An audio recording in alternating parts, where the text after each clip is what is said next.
Yoo yaashamaa kan jirtu nagaaf jaalalli waaqayyo bakka jirtan hundumaatti isiniif haa baay'atu. Kun YouTube channel Boonsaa Addisuu Guuteetii kanaan dura seenaa Amaanu'eel Amos kutaa 1 hanga 5tti isiniif dhiyeessuun keenya ni yaadatama. Har'a immoo kutaa 5ffaa isiniif dhiyeessinaa. Haga xumuraatti nu waliin turan affeerra keenya. Ashama akkam jirtu. Kun YouTube channel Boonsaa Addisuu Guuteeti. Like, share, subscribe gochuudhaan nu hordofaa.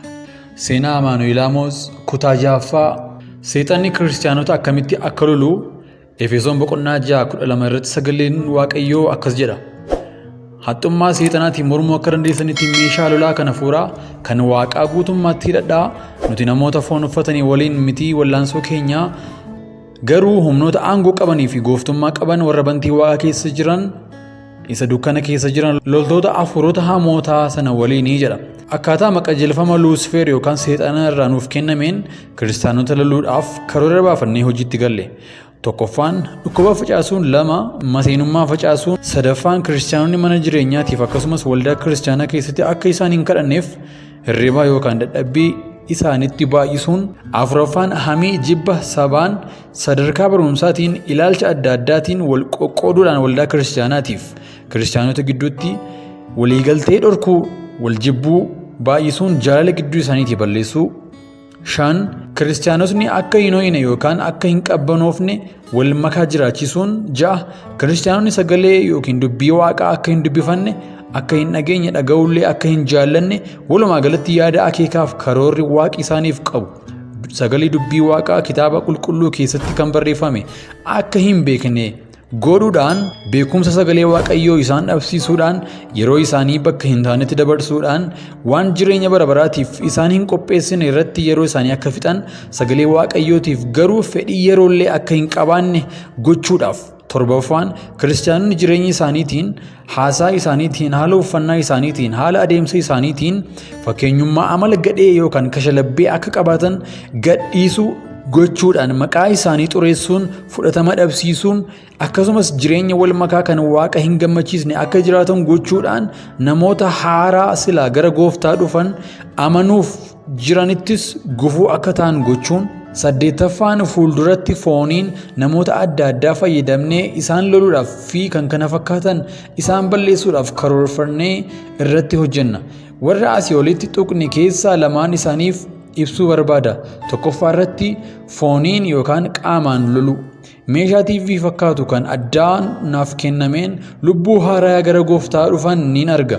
Warri Fariisaawwan yookaan gubbaan isaanii kan kiristaana fakkaatan garuu kan fakkeessanii seeraaf sirna qofaa raawwataniif jiraatan kan humna Waaqaa hin qabne kan morman isaan warra Waaqa keenyaa hojii keenyaaf nu gargaaran waan ta'aniif isaan hin lollu.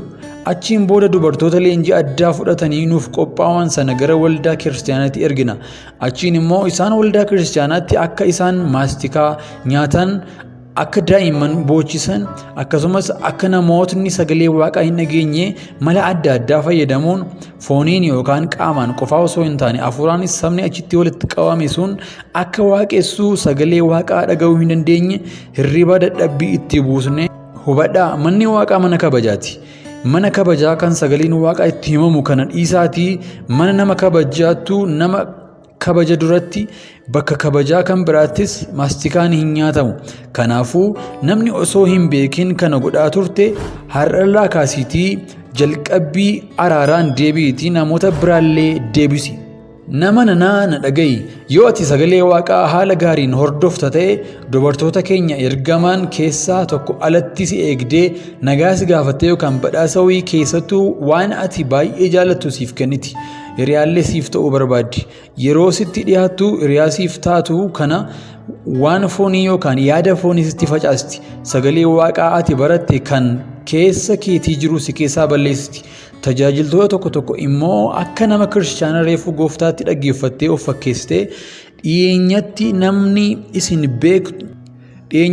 isin beektu akka hin jirre itti himuudhaan bakka mana jireenyaa gaafatti. Gara manaallee gaafa isheen affeerru kennaa adda qabattee deemuudhaan yaada yookaan qalbii fudhatti. Innillee badhaasa addaa nama Waaqa jaallaturraa naaf kenname kennaa jaalalaati jedhee akka fudhatu taasisti.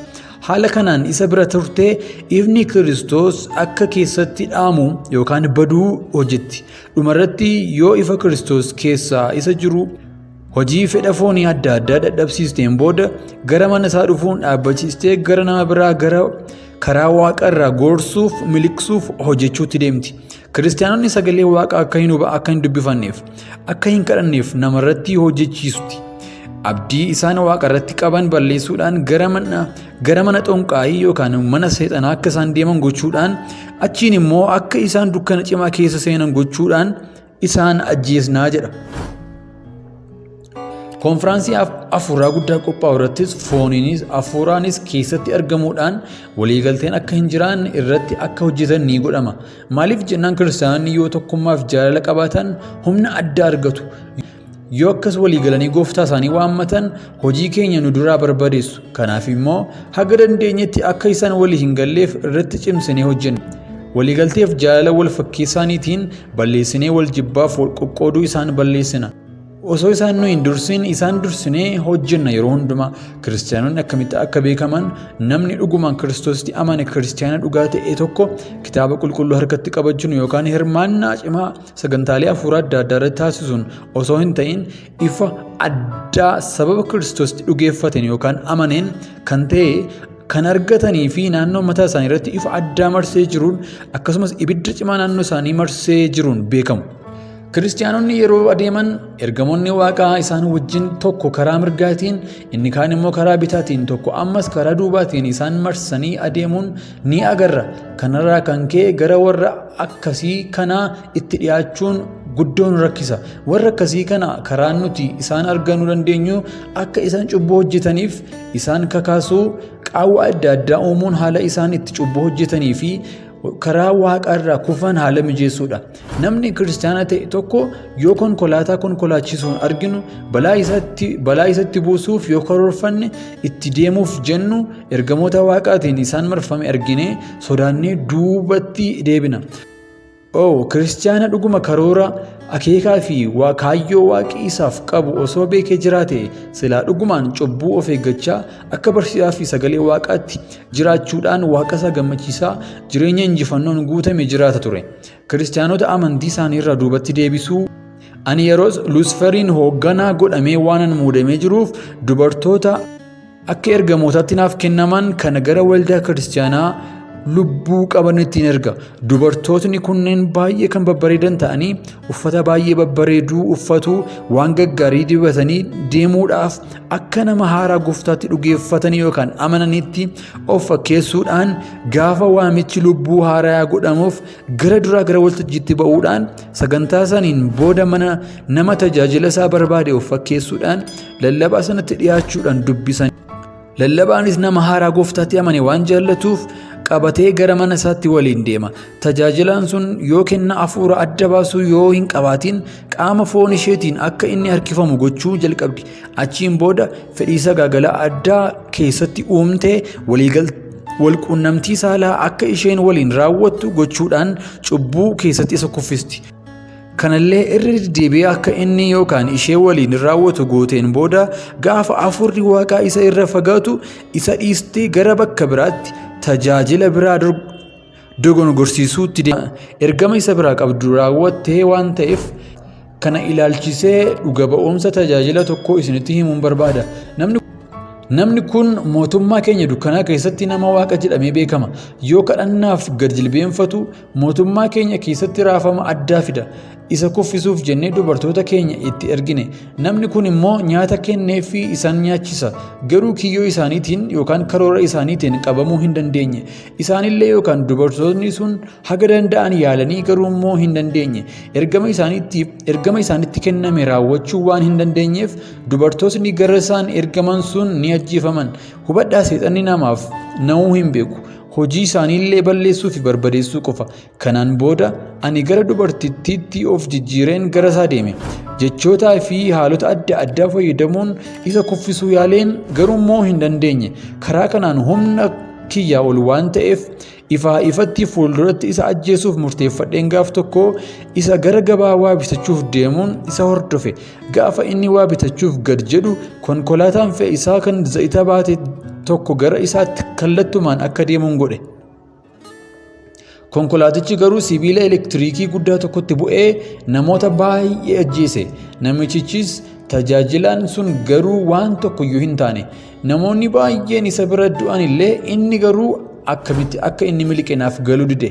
Ammas guyyaa biraa isa daandii konkolaataa irra deemu argeen konkolaataa warra loltuu maxxaxaashee ba'atee daandii irra deemaa jiruun namoota baay'ees ajjeesee inni garuu ammas waa tokko otoo hin ta'in waa isa godhu dhabeen wallaale. Wanti isa kun naaf galuu dide gaaffii cimaa natti uume. Yaalii kana lamaaniin booda ittuma dhiisee tajaajilaan kun kunoo har'as lubbuun jiraatee tajaajila isaa itti cimseera. Sababa kiristaana tokkootiif seexanni yeroo hundumaa namoota baay'ee galaafata yookaan ajjeesa.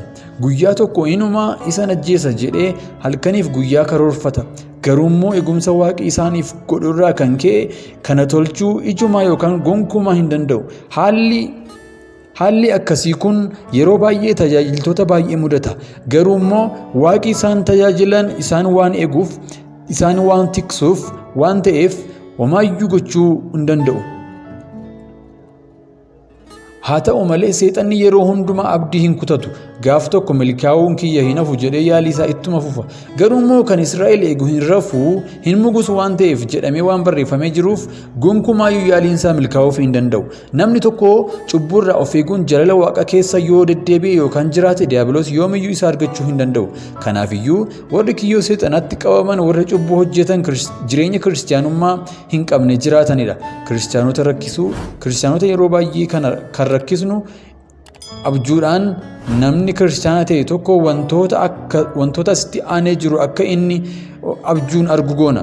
Nama du'e waliin akka wal argan goona. Bineensotni bifa adda addaa qaban akka isaan ari'aa sodaachisan goona. Hiriyoota isaanii bishaan daakanii akka bishaan galaanni isaanii fudhatu goonee itti mul'isna. Akkasumas hiriyootni isaanii nyaata fidanii fi isa nyaachisan goona. Yoo dhiira ta'e dubartii kan heerumte yookaan kan hin heeruminis akka dhuftee waliin quunnamtii saalaa raawwattu. Yoo dubartii taate immoo dhiirri fuudhe yookaan kan hin fuudhin dhufee waliin akka rafu akka sagaagalan goona. Yoo waaqi gidduu seenee isaan hin gargaarin dubartootni akkasii kun yeroo baay'ee maseena ta'u. Yoo dubartiin ulfaa yookaan abjuu akkasii argite yoo waaqa itti kadhattee ofirraa hin cabsin ulfisuun garaa ba'uu ni danda'a. Kiristaana namni ta'e tokko abjuuwwan asii olii kana argataanaan cubbuu keessa jiru kamiyyuu keessaa araaraan deebi'uu dhiiga Yesuusiin of qulqulleesseen booda yeroo hundumaa gara hirribaa deemuun duratti kadhannaa humna seexanaa hundumaa ofirraa hidhuu akkasumas waaqayyo eegumsa isaaf akka ta'uuf kadhachuu dabalataan namni akkasii kun tajaajiltoota bilchina hafuuraatiin isa caalan bira deemee gorsa argachuus qaba.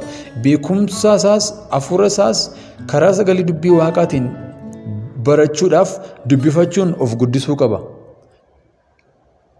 Kutaa 7ffaa seenaa Amaanu'eel Amoos yeroo itti aanu isiniif dhiyeessina. Hagasittuu nagaa waaqayyootiin nuuf tura.